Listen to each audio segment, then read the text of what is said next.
नमस्कार दर्शक बंधु।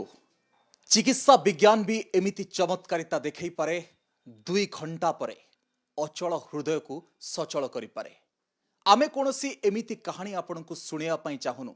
आमे चाहुचु सेमती एक कहानी आपनकु देखेबाकू जोटी पुनर्जन्मर एक लाइव चित्र आपनक सामनारे। हृदय आपनकर अटकी जीव ए हृदयर कहानी की देखिकी। कौन हार्ट स्ट्रोक रे दीर्घ 2 घंटा संघर्ष करिबा परे आउ 2 घंटा हृदय अचल हो जिबा परे से हृदयटी सचल हो पारिबो। हुए तो आपनक उत्तर ना, कहीं ना जोठी प्रत्येक सेकेंड निश्वास प्रश्वास गुरुत्वपूर्ण, जोठी प्रत्येक सेकेंड आपनकर हार्ट पाई गुरुत्वपूर्ण। कौन एमिति घटना घटी पारिबो कि? हाँ दर्शक बंधु, एमिति घटना घटी भुवनेश्वर एम्स रे, जहाकू द्वितीय भगवान अर्थात डाक्तर माने सक्षम करिबारे समर्थ होइछंती। मो सहित अछंती शुभकांत साहू, जहांकर हृदय 120 मिनिट धरी अटकी जाइथिला, तापरे चलीछि। तांको सहित तांको पूरा परिवार अछंती ए यात्रार साथी। ए यात्रा को सेमाने भल भाव देखिछंती। तांको सहित आमे सीधा सड़क चर्चा करिबा कोन घटिथिला तांको सहित। शुभकांत, प्रथमे आपनकु स्वागत और शुभेच्छा। मु सुनिछि आपनको बंचिबा नै कि सबु आशा बंद हो जाइथिला, किंतु आपण आज आम सहित अछंती, कनक न्यूज सामने अछंती। कोन कहिबे प्रथमे? डाक्तर भाई मानू और एम्स को बहुत बहुत धन्यवाद देवी जे मते नुआ जीवन गोटे देइछंती। ये पूरा नुआ जीवन आपनको पई को कथा सब मने अछि? कोन हैला आपनको सहित? से दिन राति रे खाई पी के सोइला परे राति 2टा 2:30 राति रे छाती रे पेन हैला टिके, तो माँ को डाकिली। माँ तापर नहीं गले आम ब्लॉक रे जो गवर्नमेंट मेडिकल सेठी नहीं गले। सेठी जीवा परे से किसी चेक कले तो तांको किसी जना पड़ला नहीं। तापर से एठी रेफर कले। तो एठिक आसिला परे तो डाक्तर मैंने जहाँ चेक कले कले हार्ट रे किसी प्रॉब्लम अच्छी। तो तापर 10-15 मिनट पर मोर सेंसलेस हो गली। तो तापर मो किसी जानी पाइलेनी। केबे चेता आपनको फेरी पाइले जतबेले जानि छंती आपण बंची छंती बोली? दीर्घ 10-15 दिन पर सेन्स फेरला मोर। तार मुझे जानली जे आईसीयू रे देली। तो जानूली कि कही पार नी कि ना, एमती खाली देखुली जी। कोठी घर आपणकर? आउ सेठू आपण आसिले एम्स रे आपण चिकित्सित होउतले, निजको देखिले? आमर नयागढ़ जिला रणपुर ब्लॉक ओडपला गाँ। कोन करंती आपण? मु आर्मी रे जॉब करे। आर्मी रे जॉब करंती? कोन घर को छुट्टी रे आस्तिले तापरे आपनको सहित एमती घटिला? छुट्टी आसली घर। केते वर्ष आपनको हबो? बयस 24 वर्ष। 24 वर्षर आपण जने युवक आर्मी रे थिले, सब प्रकार परिश्रम होउथबो। हा छाती रे हठात काहे की जंत्रणा अनुभव होला? ये प्रथम थर ना आगुरु भी केवे आपनको सहित एमती हेछि? नहीं, फर्स्ट टाइम पे हैला। प्रथम थर आपनको जंत्रणा अनुभव हैला, तापरे एमती घटना तांको सहित घटला। तांको बापा अछंती आम सहित, सी आपनको विस्तृत भाव रे कहि परिबे सी जो कथा जानि नाहंती तांको बापा कोन जानि छंती? कोन हैला आज्ञा? पुओ आसिले तापरे रणपुर मेडिकल तापरे एम्स नै कि आसिले, एम्स रे कोन घटिला सब तांको सहित? दुर्बचरण साहू, मु तो घरे नथिली, मु ड्राइविंग करछि, जगतसिंहपुर थिली। मते राति 3टा बेले झियो फोन कले जे भाई दिह सीरियस, शीघ्र आस। मु आसला पर अधा बाटे फोन कली। अधा बाटे फोन कला पर मत कहले आम रणपुर अच्छे। तापर आउ थे फोन कले, कहले आम भुवनेश्वर नहीं जाऊँ। रसुलगढ़ ठिक फोन कली, कहले आम एम्स को नहीं आसु, तुम एम्स को आस। मुझे 6:10-15 एम्स रे पहुँचली। मुझे पहुँचला बेलू से एमरजेंसी वार्ड रे पूरे ट्रिटमेंट कर घंटाए पर से कहले जे पेसेंट पूरा सीरीयस हो गला, आउ मेसीन लगे पड़ो। से कहीकि आईसीयू को आनिले, आईसीयू को आनिक इक्यूमेंट मेसीन लगेले। तापर तो आम जहाँ देखिलु, आम तो आशा रखी नथिलु। सारे आमको कहले 24 घंटा अपेक्षा कर। 24 घंटा पर भी सारे मना कले, कहले आउ 24 घंटा 48 घंटा अपेक्षा कर। 48 घंटा पर 44 घंटा पूर्व राति 10टा 10:30 सुधा सेन्स आसला। जो आसला सारे आमको डाकिले। डाकिला पाखे जाकि जस्ट छिड़ा हो 2 मिनट सारे डाकिले शुभकांत। से अनैला कहला किए आस ना, बाबा आसपे सारे कहले बाहर को जा। बाहर आसिक कथा होलु, से रहा। यही टाइप कथा तो किसी कहले आउ हेई परिबोनी एमती किछि कथा कहिसंती? आज्ञा कहले हेई परिबोनी, जदि तुम व्यस्त हो आउ कोठी नहीं जाओ। आमे चेष्टा करछु, तुम ठाकुर को डाक। आम पाखे किसी ना, अमेरिका जो ट्रिटमेंट पाइबा आम से ट्रिटमेंट ये ही देवु। तुम जदि आउ कौटी जान नहीं जाओ। आम बारंबार पचारू ना, से आम मनटा अलग प्रकार। से आमको यही कथा कहते। आम आउ कड़े नेलु ना। କିନ୍ତୁ 120 ମିନିଟ୍ ହାର୍ଟ ଚାଲିଲାନି ଏ କଥା ଯୋଉ କୁହାଯାଉଛି। ଏ କଥାଟା ତ ସାର୍ ଆମକୁ କହିନଥିଲେ। ଆମେ ବି ଦେଖିଛୁ ସିପିଆର ଦେଇଛନ୍ତି 4 ଜଣ 3 ଘଣ୍ଟା 4 ଘଣ୍ଟା ସିପିଆର ଦେଲା ପରେ ବି ହାର୍ଟବିଟ୍ ତାର ଚାଲିନଥିଲା। ଆମେ ଟିକେ ଆମକୁ ତ ଛାଡ଼ନ୍ତି ନାହିଁ ଭିତରୁ, ଆମେ ଜଷ୍ଟ ଟିକେ ପଳେଇ ଯିବୁ ଦେଖି ଦେଖି ଆସିବୁ। ତାପରେ ଆମକୁ ତଡ଼ି ଦିଅନ୍ତି ଆମେ ଆସନ୍ତୁ। ତାପରେ ସେଠୁ ଆମକୁ ଏ କଥା କହିଲେ ପଛରେ ଆମେ ଜାଣିଲୁ। ତାପରେ ତ ମୁଁ ତ ଆଉ କିଛି ଜାଣିନି ଘର ବିଷୟ କଥା, ମୁଁ ଥିଲି ସିଆଡ଼େ, ଯାହା ତା ମାଆ କହିବେ ଘର କଥା। ତାଙ୍କ ମା ମଧ୍ୟ ଆମ ସହିତ ଅଛନ୍ତି। ମା, ଆପଣଙ୍କ ପୁଅ ସହିତ ଏମିତି ଘଟିଲା, ଆଉ ଡାକ୍ତର ମାନେ ମଧ୍ୟ ବରାବର ଏମିତି କହୁଥାନ୍ତି, ମାନେ ନକାରାତ୍ମକ କଥା, ହୁଏତ ଆପଣଙ୍କ ପୁଅ ଥିବ କି ନଥିବ ଏମିତି ଗୋଟେ କଥା। ସେତେବେଳୁ ଜଣଙ୍କ ପାଦ ତଳୁ ମାଟି ଖସିଯିବ। ଜଣେ ମା ହିସାବରେ ଆପଣ ସେ ସମୟକୁ କେମିତି ଦେଖିଛନ୍ତି? ନମସ୍କାର। ଭୁବନେଶ୍ୱର ଏମ୍ସ ମେଡ଼ିକାଲକୁ ଆଉ ଯେତେ ଷ୍ଟାଫ୍ ନର୍ସ ଶ୍ରୀକାନ୍ତ ସାର୍ଠୁ ଆରମ୍ଭ କରିକି ଯେତେ ଡକ୍ଟର ଅଛନ୍ତି, ସେମାନେ ଭଗବାନଙ୍କର ଦ୍ୱିତୀୟ ଅବତାର। କେବେ ଯଦି ମୁଁ ଭଗବାନଙ୍କୁ ଦେଖିଛି ଏଇ ମେଡ଼ିକାଲରେ ହିଁ ଦେଖିଛି, କିନ୍ତୁ ଆଉ କେଉଁଠି ଦେଖିନି। କିନ୍ତୁ ସେମାନେ ମୋ ପୁଅର ଜୀବନ ଫେରେଇ ଦେଇଛନ୍ତି। ସେତେବେଳର ସମୟ ଭାବିଲେ ଏବେ ବି ଛାତି ଭିତର ଥରି ଉଠୁଛି। ଆଉ ସେବେଳର ସିଚୁଏସନ୍ ଏବେ ମାନେ ଏତେ ଖୁସି ଦେଉଛି ଯେ ଏବେ ଖୁସିରେ ବି ମଣିଷ ନିଜକୁ କଣ୍ଟ୍ରୋଲ କରିପାରୁନି।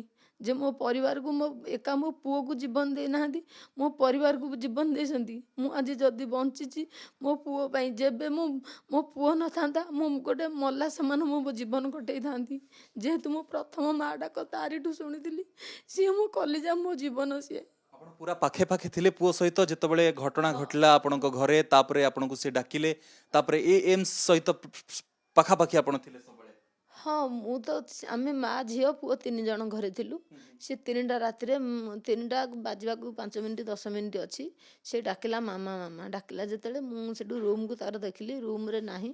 ସେଠୁ ଦାଣ୍ଡ ପଟକୁ ଦେଖିଲି, ଦାଣ୍ଡ ପଟ ଚାବି ପଡ଼ିଛି। ବାରିପଟକୁ ଅନେଇଲା ବେଳକୁ ବାରିପଟେ ସିଏ ବସିଛି ଯଦିବା ସେତେବେଳକୁ ନର୍ଭସ୍ ହେଇଗଲାଣି। ସେଠୁ ମୁଁ ହଠାତ୍ ଆସିଲି, ତାକୁ ପଚାରିଲି, ମୁଁ କହିଲି ତୁ କ'ଣ ହେଉଛି ବୁଢ଼ା? ନା ମାମା ମୋ ଦେହ କ'ଣ ହେଉଛି। ମୁଁ କହିଲି କ'ଣ ଝାଡ଼ା ହେଉଛି ନା କ'ଣ ହେଉଛି? ନା ନାଇଁ ଝାଡ଼ା ହେଉନି, ମୋ ଦେହ କ'ଣ ହେଇଯାଉଛି, ମୋ ହାତ ଗୋଡ଼ ସବୁ ଥରୁଛି, ମୋ ଛାତି ଭିତରଟା ଖାଲି ଜଳିଲା ଭଳିଆ ଲାଗୁଛି। ମୁଁ ସେଠୁ ହଠାତ୍ ଆମ ପଡ଼ିଶା ଘର ଜଣେ ଦିଅର, ଆମର ଦଦା ଶ୍ୱଶୁରଙ୍କ ପୁଅ, ତାଙ୍କୁ ଡାକିକି ସାଙ୍ଗରେ, ଆଉ ଜଣେ ନଣନ୍ଦେଇ ହେବେ, 3 ଜଣ ଆମେ ରଣପୁର ହସ୍ପିଟାଲକୁ ଆଣିଲୁ।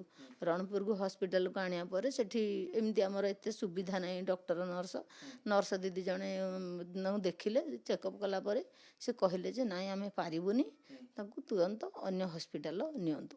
ଏମ୍ସ କିଏ କହିଥିଲା ଆପଣଙ୍କୁ ଆଣିବା ପାଇଁ, ନା ଏମ୍ସ ଆପଣ ଏମିତି ପାଖ ହେଲା ଆପଣଙ୍କୁ ସେଇଠୁ ଡାଇରେକ୍ଟ ଆଉ କୋଉଠିକି ଯିବାକୁ ପଡ଼ିଲାନି, ଏମ୍ସ ନେଇ ଆସିଲେ ଏଠିକି? ହଁ, ସିଏ ଆମେ ତାଙ୍କୁ କହିଲୁ ଯେ ଭଲ ହସ୍ପିଟାଲ ଦେଖିକି ଆଜ୍ଞା ତମେ ରେଫର କରନ୍ତୁ, ଯେମିତି ପୁଅ ଆମର ଭଲସେ ଟ୍ରିଟମେଣ୍ଟ ହେଇପାରିବ। କହିଲେ ସିଏ ସେଠୁ କହିଲେ ଠିକ୍ ଅଛି, ଭଲ ହସ୍ପିଟାଲ ଯଦି ଚାହୁଁଛ ଏମ୍ସକୁ ରେଫର ଆମେ କରିଦେଉଛୁ। ସେଠୁ ଏମ୍ସ ହସ୍ପିଟାଲକୁ ସେ ରେଫର କଲା ଭିତରେ ଅକ୍ଟୋବର 6ଟା ଭୋର 6ଟା ବେଳେ ଆମେ ଆସିକି ମେଡ଼ିକାଲରେ ପହଞ୍ଚିଲୁ। ପହଞ୍ଚିବା ପରେ ସେଠୁ ଡକ୍ଟର ନର୍ସ ସବୁ ତାଙ୍କ ଛାତି ପରୀକ୍ଷା କଲା ପରେ ସେ ଜାଣିଲେ ଯେ ତାର ହାର୍ଟ ଧୀରେ ଧୀରେ ଦୁର୍ବଳ ହୋଇପଡ଼ୁଛି। ତାପରେ କହିଲେ ଯେ ତାର ହାର୍ଟ ଦୁର୍ବଳ ହୋଇପଡ଼ୁଛି, ଆଉ ବହୁତ ତା ପାଖରେ ସମୟ କମ, କ୍ରିଟିକାଲ ପରିସ୍ଥିତି ହେଲାଣି। ଆଉ ଏ ପେସେଣ୍ଟକୁ ଇକ୍ମୋ ମେସିନ୍ ଲାଗିଲେ ହୁଏତ କିଛି ସମ୍ଭବ ହେଇପାରିବ, ନ ହେଇପାରିବ, ଏମିତି କହିଲେ। ତାପରେ ଆପଣ ଇକ୍ମୋ ଶବ୍ଦଟି ଆଗରୁ ଶୁଣିଥିଲେ? ଇକ୍ମୋ ମେସିନ୍ ଗୋଟେ କ'ଣ? ନା ଆଜ୍ଞା, ଆମେ ଇକ୍ମୋ ମେସିନ୍ କ'ଣ ମେଡ଼ିକାଲ ଦ୍ୱାରା ଆଜ୍ଞା ଆସିନଥିଲି ମୁଁ କେବେ, ନା ଏଭଳିଆ ମେଡ଼ିକାଲ ଦେଖିନଥିଲି କେବେ। ମୁଁ କିନ୍ତୁ ଭଗବାନ ବାଟ ଦେଖେଇଲା ଭଳିଆ ସିଏ ଆମ୍ବୁଲାନ୍ସରେ ରଣପୁରଠୁ ଆସିଲୁ। ତାପରେ ଡକ୍ଟର ମେଡ଼ିକାଲ ଭିତରେ ପଶିଲା ପରେ ଅନ୍ୟାନ୍ୟ ନର୍ସ ଡକ୍ଟର ସବୁ କିଛି ସାହାଯ୍ୟ କରିଛନ୍ତି। ଟ୍ରିଟମେଣ୍ଟ ଆରମ୍ଭ କଲେ ଯେତେବେଳେ କହିଲେ ମାନେ ହାର୍ଟ ପୁରା ଦୁର୍ବଳ ହେଲାଣି, ଇକ୍ମୋ ମେସିନ୍ ଲାଗିବ। ତାପରେ ଆମକୁ ପଚାରିଲେ ପୁଅ ବିଷୟରେ, ପୁଅ କ'ଣ କରୁଛି, ଆର୍ମିରେ ଜବ୍ କରୁଛି କହିଲୁ। ତାପରେ ଆମର ସବୁ ମାନେ ସାହାଯ୍ୟ, ପଇସା ପତ୍ର ସବୁ କିଛି ସୁବିଧା ଅସୁବିଧା ପଚାରିଲେ। ତାପରେ ଆମେ ସ୍ୱାମୀ ସ୍ତ୍ରୀ 2 ଜଣ କଥାବାର୍ତ୍ତା ହେଇକି ଆମେ ସେଠୁ କହିଲୁ ଯେ ଯାହା ବି କିଛି ପଇସା ଖର୍ଚ୍ଚ ହଉ, ପୁଅ ଆମର ବଞ୍ଚିବା ଦରକାର, ଆପଣ ଟ୍ରିଟମେଣ୍ଟ ଆରମ୍ଭ କରନ୍ତୁ। କିନ୍ତୁ ଇକ୍ମୋ ମେସିନ୍, କରୋନା ସମୟରେ ଆମେ ଇକ୍ମୋ ମେସିନ୍ର ନାଁ ଶୁଣିଥିଲୁ। ଇକ୍ମୋ ମେସିନ୍ ଫଳରେ କିଛି ଲୋକ ବଞ୍ଚିଛନ୍ତି, ଅନେକ ଲୋକ ବି ଚାଲିଗଲେ ଇକ୍ମୋ ସହାୟତାରେ। କିନ୍ତୁ ଇକ୍ମୋରେ ଆପଣଙ୍କ ପୁଅ ବଞ୍ଚିଯିବ, 120 ମିନିଟ୍ ଧରିକି ଗୋଟେ ହାର୍ଟ ଅଚଳ ହେଇଗଲା, ଏ ବିଶ୍ୱାସ ତ ଜଣ କାହାର ନଥିବ। ନା ଆଜ୍ଞା ସେଭଳିଆ ତ ମେସିନ୍ର ନାଁ ବି ଶୁଣି ନଥିଲୁ କି ବଞ୍ଚିବ ମରିବ ବୋଲି। ଆମେ ତ ମରିବାଟା ଆମ ପୁଅକୁ ଭାବି ପାରିବୁନୁ କେବେ, କିନ୍ତୁ ଯେତେ ପାରୁ ଆମେ ଚେଷ୍ଟା କରୁଥିଲୁ ଯେ ଭଗବାନ କେମିତି ଆମ ପୁଅକୁ ବଞ୍ଚେଇ ଦିଅନ୍ତୁ, ଯେ ମା ଦେବୀ ମା ଧରାପୃଷ୍ଠରେ ପୂଜା ପାଉଛନ୍ତି, ସେ କେମିତି ମୋ ପୁଅକୁ ମୋ କୋଳକୁ ଫେରେଇ ଦିଅନ୍ତୁ, ଏହି ଆଶା ହିଁ ଆମେ ରଖିଥିଲୁ। ମା ଆପଣଙ୍କ ଡାକ ଭଗବାନ ଶୁଣିଛନ୍ତି। ତାଙ୍କ ଭାଇ ମଧ୍ୟ ଅଛନ୍ତି ଦର୍ଶକ ବନ୍ଧୁ, ତାଙ୍କ ସହିତ କଥା ହେବା ଯେ ପୁରା ଏ ଘଟଣାକୁ ସେ ଅଙ୍ଗେ ନିଭେଇଛନ୍ତି ନିଜର ଭାଇ ସହିତ କ'ଣ ଘଟିଛି। ହସ୍ପିଟାଲରେ ପ୍ରତ୍ୟେକ ମୁହୂର୍ତ୍ତ ଗୁରୁତ୍ୱପୂର୍ଣ୍ଣ ଥିଲା ଆପଣମାନଙ୍କ ପାଇଁ। ଯେତେବେଳେ ଡାକ୍ତର ଆଶା ଛାଡ଼ି ଦେଇଥିଲେ, ଆପଣମାନେ ଆଶା ଛାଡ଼ି ଦେଇଥିଲେ, କିନ୍ତୁ ଏ କିଛି ସମ୍ଭବ ହେଇପାରିଲା। ସେଇ ଯେଉଁ 120 ମିନିଟ୍ ହାର୍ଟ ଅଚଳ କଥା କ'ଣ ସେ ପ୍ରକୃତରେ ଘଟିଲା ସେତେବେଳେ? ନମସ୍କାର, ମୁଁ ତ ନଥିଲି ସେ ସମୟରେ, ମୁଁ ବାଙ୍ଗାଲୋରରେ ଜବ୍ କରେ। ତ ମାମା ଘରେ ଏକୁଟିଆ ଥିଲେ, ବାବା ବି ନଥିଲେ। ମୁଁ 3 ତାରିଖ ଦିନ ଏଠି ଆସି ମର୍ଣ୍ଣିଂରେ ପ୍ରେଜେଣ୍ଟ ହେଲି। ତ ତା ଭିତରେ ମାମା ସାର୍ଙ୍କ ସାଙ୍ଗରେ ଯାହା କୁହନ୍ତି କି ମୁଁ ଆସିଲା ପରେ ସାର୍ଙ୍କ ଡକ୍ଟର ଶ୍ରୀକାନ୍ତ ସାର୍ଙ୍କ ସାଙ୍ଗରେ କଥା ହେଲି। ସାର୍ ସେମିତି କହିଥିଲେ କି ଭାଇଙ୍କର କଣ୍ଡିସନ୍ ସେ ମାନେ 3 ତାରିଖ ବେଳକୁ ବି ସିରିୟସ୍ ଥିଲା। ତା ଭିତରେ ଇକ୍ମୋ ଲଗାଇ ନେଇଥିଲେ, କିନ୍ତୁ ସାର୍ କହିଥିଲେ କି ମାନେ ବଞ୍ଚିବା ଚାନ୍ସଟା ବହୁତ କମ୍, ବଡ଼ କଷ୍ଟରେ ହାର୍ଟ ବିଟ୍ଟା ଧରିଛନ୍ତି। ତ ଏତିକି, ତାପରଠୁ ତ ସଂଘର୍ଷ ଲାଗି ରହିଥିଲା ଜୀବନ ଏମିତି। ଆଉ ମୁଁ ତ ଠିକ୍ ସେ ନଥିଲି, ପ୍ରଥମରୁ ଜାଣିନି କିଛି ସେମିତି କିଛି। ଶୁଭକାନ୍ତ ବାବୁ, ଆପଣ ମଧ୍ୟ ଆମ ସହିତ ଅଛନ୍ତି ଯେ ଆପଣ ଯେତେବେଳେ ଆଖି ଖୋଲିକି ଦେଖିଲେ, ଆପଣଙ୍କ ବାପାଙ୍କୁ ମଧ୍ୟ ଚିହ୍ନିଲେ, ସେତେବେଳେ ଡାକ୍ତର କ'ଣ କହିଲେ? ତାପରେ ଯେତେବେଳେ ଟ୍ରିଟମେଣ୍ଟ ଆପଣଙ୍କର ହେଲା, ଏବେ ଆପଣ କ'ଣ ପୁରା ସୁସ୍ଥ ଅଛନ୍ତି? ସୁସ୍ଥ ଅଛି, ହେଲେ ଟିକେ ଗୋଡ଼ରେ ଟିକେ ପ୍ରୋବ୍ଲେମ୍ ଅଛି, ଚାଲିପାରୁନାହିଁ। ୱାର୍କର ସାହାଯ୍ୟରେ ଚାଲୁଛି, ବାକି ଠିକ୍ ଅଛି। ମାନେ ଆପଣଙ୍କର ଯେଉଁ ଡିପାର୍ଟମେଣ୍ଟରେ ଅଛନ୍ତି ଆର୍ମିରେ, ସେ ଖବର ଅଛି ଆପଣଙ୍କର ଗୋଟେ ଏମିତି ଅସୁବିଧା ହେଇଛି?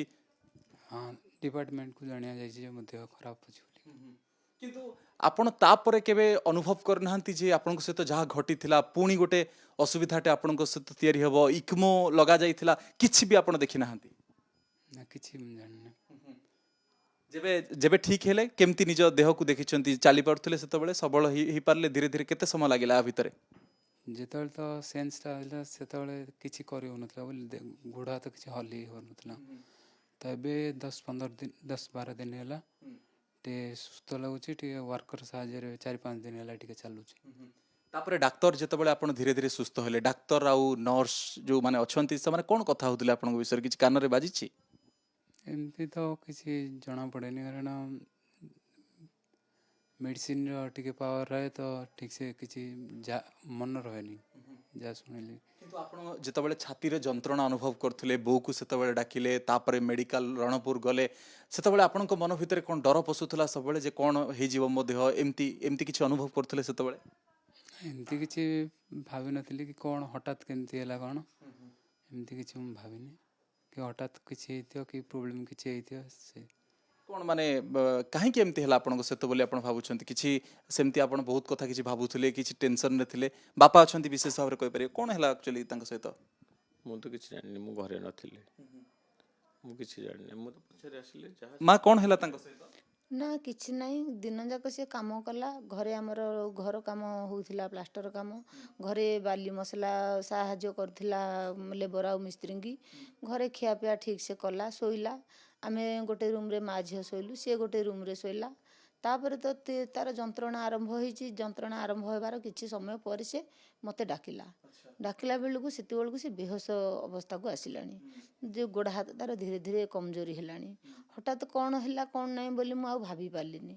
ତାପରେ ମେଡ଼ିକାଲ ଆଣିଲୁ। ମେଡ଼ିକାଲ ଆଣିବା ପରେ ରଣପୁର ଡକ୍ଟର ସେମିତି କିଛି ଦେଖିଲେନି, ଖାଲି ତ ମାନେ ଏତେ ନର୍ଭସ, ଏତେ ଦୁର୍ବଳ ଦେଖିକି ସେ ତୁରନ୍ତ ହସ୍ପିଟାଲ ରେଫର କରିଦେଲେ।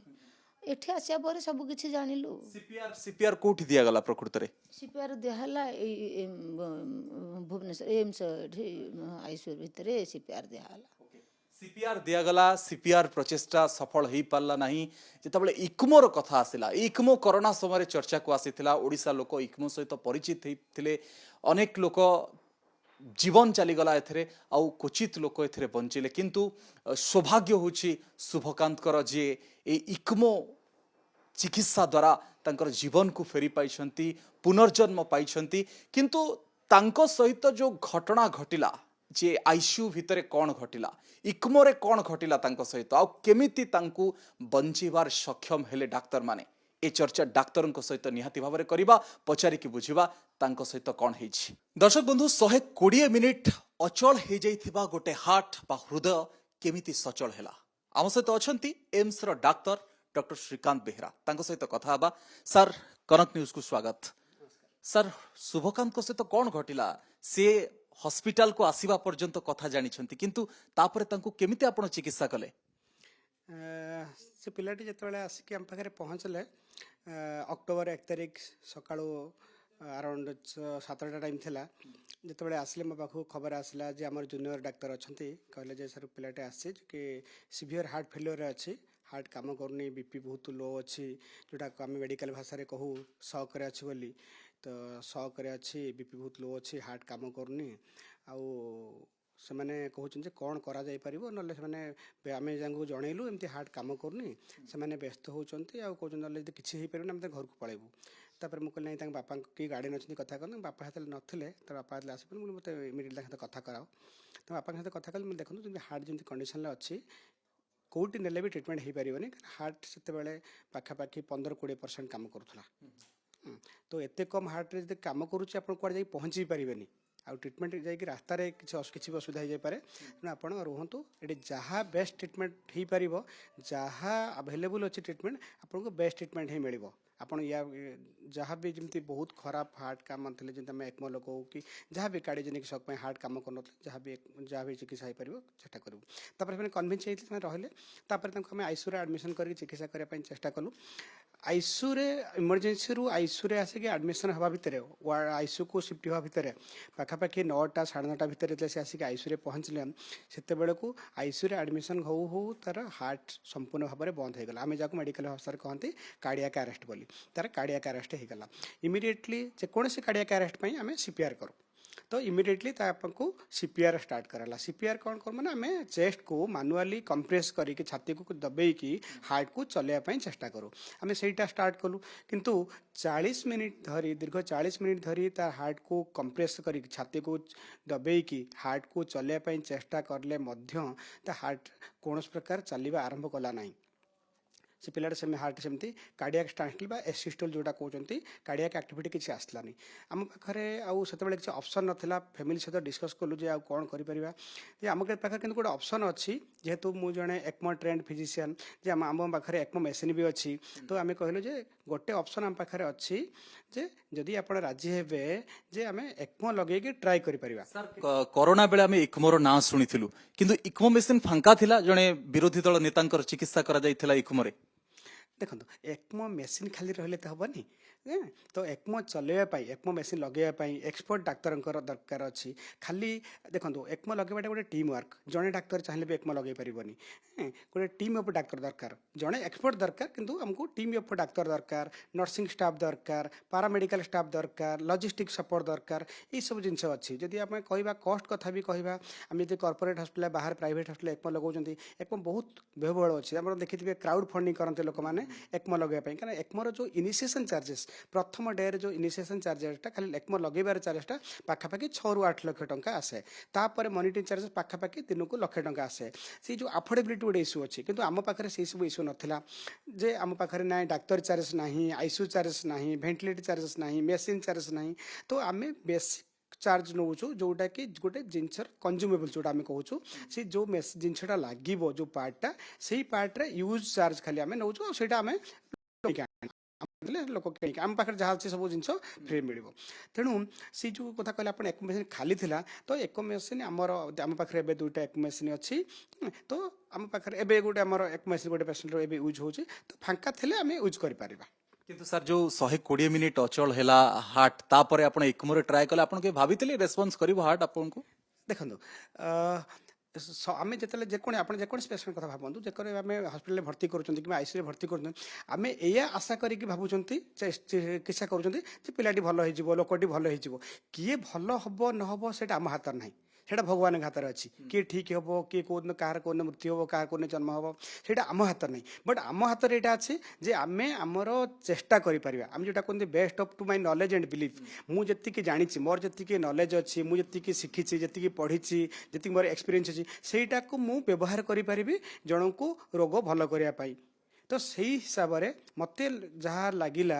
जो जदि आमे एई पिलाटा को एक्मो लगेई कि हार्ट चलेया को चेष्टा करंती हुए तार हार्टटा चली पारे कारण गोटे यंग पिला थिला 24 वर्षर पिला थिला से गोटे आर्मी बैकग्राउंड पिला तार कौनसी आगुरु देहरे कौनसी प्रकार रोग बा कौनसी अंग काम न करुवार सेमती किसी प्रमाण नथिला आम पाखे जदि था जे से जन वयस्क लोक आगुरु किडनी काम करनी हार्ट काम करनी मल्टीपल प्रॉब्लम अच्छी हुए तो आम एक्मो लगे टे पछई था कारण यही जिनस आउटकम भल न थाए कि जेहेतु मल्टीपल रोग अच्छी मल्टीपल जिनस बॉडी रे खराब होगी अच्छी हुए तो एक्मो लगे इफेक्टिव हेनी सर सी मते कहूतले जे आखि खोलिकी चाहिले तांको बापांकु एते बेलकु केते समय चिकित्सा हे सारथिला देखो ସେଇଟା କ'ଣ କରି ଯେଉଁଟା ଆଖି ଖୋଲିକି ଯାହା କଥା କହୁଛନ୍ତି ଆମେ ଯେଉଁଟା କହୁଛୁ ହାଇପୋକ୍ସି ବ୍ରେନ୍ ଡ୍ୟାମେଜ୍ ମାନେ ବେଶୀ ଆମେ ଯେଉଁ ସିପିଆର୍ କରନ୍ତି ଆମେ ସେଥିରେ କ'ଣ କରନ୍ତି ହାର୍ଟଟା ବନ୍ଦ ହେଇଗଲା ହାର୍ଟର କାମ ହେଲା ରକ୍ତ ହାର୍ଟଟା ପମ୍ପ କରିବ ଆଉ ବଡ଼ିର ସବୁ ପାର୍ଟକୁ ବ୍ଲଡ଼ ସପ୍ଲାଏ କରିବ ଯଦି ହାର୍ଟଟା କାମ